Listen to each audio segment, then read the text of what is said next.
Malestar entre os nacionalistas de Ribeira tras coñecer a decisión do Goberno de sacar a licitación á xestión da escola infantil para o próximo curso.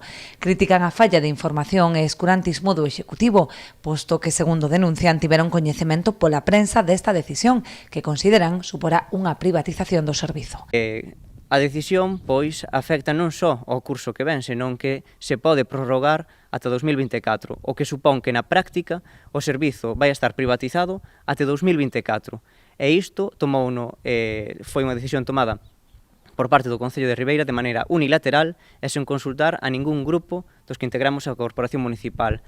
E para nós, para o Bloque Nacionalista Galego, iso non pode ser, sobre todo cando estamos nunha corporación na que o grupo de goberno non ten a maioría necesaria para tomar certas decisións, non? E consideramos que en aras á participación e á pluralidade democrática que hai neste Concello se debería ter tomado esa decisión, polo menos en consenso cos restantes grupos da corporación e cando menos notificalo, porque o BNG enterouse pola prensa de que esta licitación saía pública logo.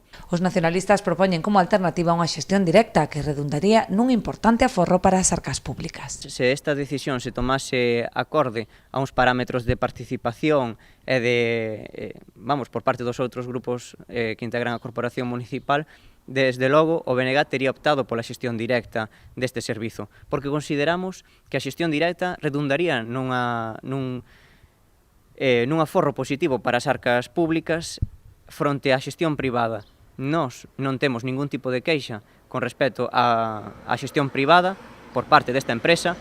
As traballadoras e traballadores que traballan nesta escola infantil son moi profesionais, pois xa nos teñen dado boas palabras deles, pero consideramos que a xestión directa por parte do Concello de Ribeira ia redundar nun aforro positivo para as arcas municipais e incluso se podería manter os mesmos postos de traballo ao largo de todo o ano, a pesar de que as matriculacións non chegasen a ser a dos outros anos. A Asamblea Local da organización estudará a toma de medidas con respecto a unha decisión que cualifican de atropelo democrático.